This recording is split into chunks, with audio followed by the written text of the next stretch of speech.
अच्छा जी, पिछली वीडियो के अंदर हमने देखा था IA-16 का रिकॉग्निशन क्राइटेरिया, जिसके अंदर हमने ये देखा कि परचेज़ कॉस्ट जो है वो 3 एलिमेंट से होके बनती है। Purchase price, directly attributable cost और तीसरी चीज़ थी हमारे पास कॉस्ट ऑफ डिसमेंटलिंग या रिस्टोरेशन। अब हम देखने वाले हैं कि मेजरमेंट जो होती है एसिड्स की एज़ पर IA-16 वो किस तरीके से होती है।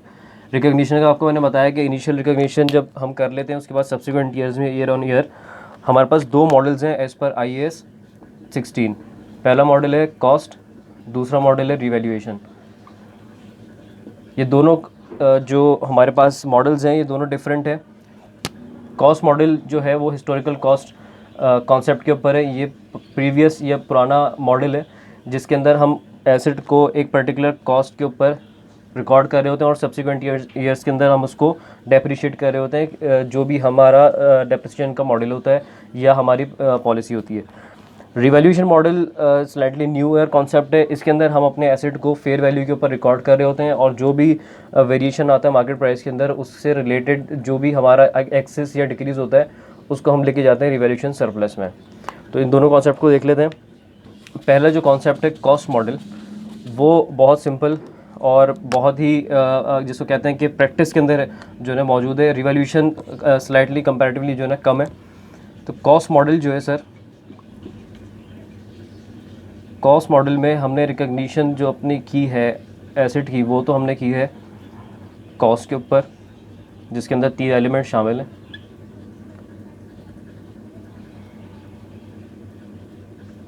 और सब्सिक्वेंट ईयर्स के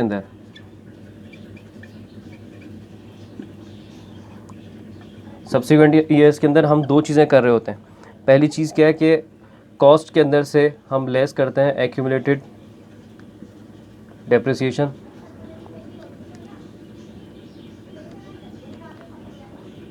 और फॉर एग्ज़ाम्पल अगर तो कोई इम्पेयरमेंट अराइज होती है एसेट के अंदर तो उसको भी अकाउंट फॉर कर रहे होते हैं हम लोग कॉस्ट में से। ठीक है, therefore we get cost minus accumulated depreciation minus impairment, we get carrying value of the asset. तो इसको मैं सिंपली लिख देता हूँ यहाँ पे कि मेजरमेंट जो है हमारी कॉस्ट मॉडल के ऊपर वो परचेज प्राइस में से हमें एक्यूमुलेटेड डेप्रिसिएशन, परचेज प्राइस, ठीक है, दैट इज़ कॉस्ट, इसमें से हमें लेस करना है सर एक्यूमुलेटेड डेप्रिसिएशन, जो कि ईयर ऑन ईयर बेसिस के ऊपर हमारा एक्यूमुलेट होती है। इसमें से हम लेस कर देंगे एक्यूमुलेटेड डेप्रिसिएशन और इसमें से हम लेस करेंगे इम्पेयरमेंट लॉस इफ़ एनी।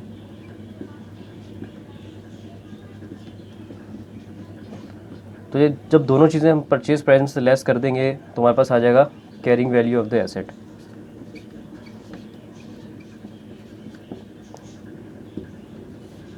ये बहुत सिंपल कॉन्सेप्ट है कॉस्ट का, इसके अंदर कोई डिफ़िकल्ट रूल नहीं है। सिंपल आपको ईयर ऑन ईयर बेसिस पे एक्यूमुलेटेड डेप्रिसिएशन को लेस करना है और उसके बाद अगर कोई इम्पेयरमेंट लॉस आपका अराइज होता है किसी भी ईयर में तो उसको अकाउंट फॉर करके अपनी कैरिंग वैल्यू निकालनी है।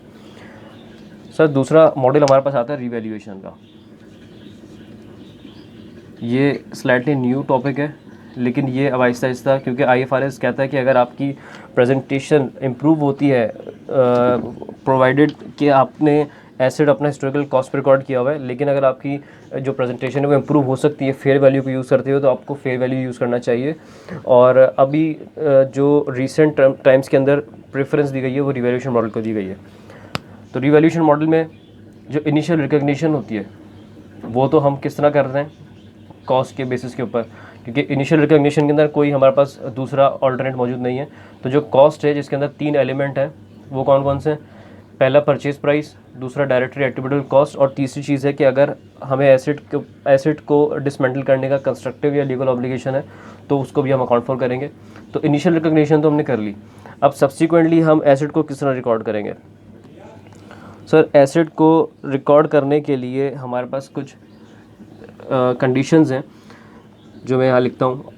अच्छा, आप इसको नोट कर लीजिएगा, रीज़न बीइंग कि ये 3 रूल जो हैं वो आपको बाद में भी काम आएंगे। पहला रूल हमारे पास आता है कि इफ़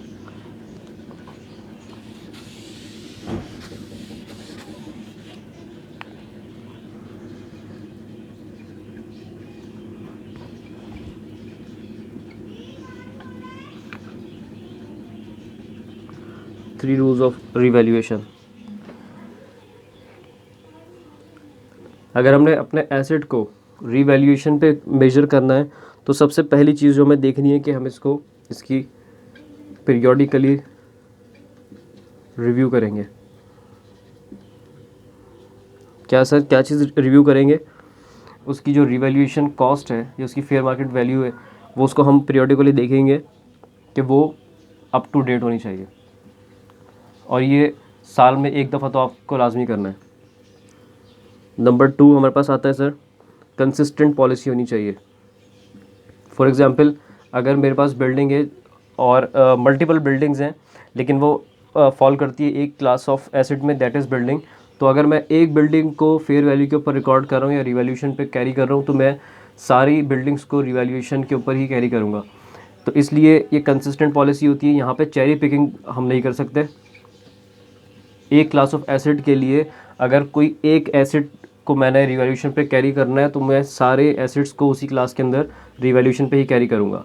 तो यहाँ पे नो चेरी पिकिंग। अपनी मर्ज़ी से आप एक एसेट के ऊपर अलग मॉडल और दूसरे पे अलग मॉडल नहीं कर सकते, आपको कंसिस्टेंट रहना है इसके अंदर। तो थर्ड चीज़ हमारे पास आ जाती है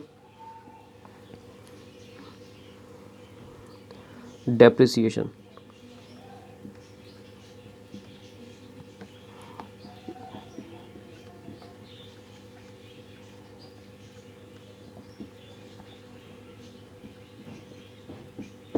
एसेट अगर हमें रिवैल्यूएशन के ऊपर कैरी भी कर रहे हैं तो उसको हम डेप्रिशिएट करेंगे कि इसके ऊपर sir over it's remaining useful life.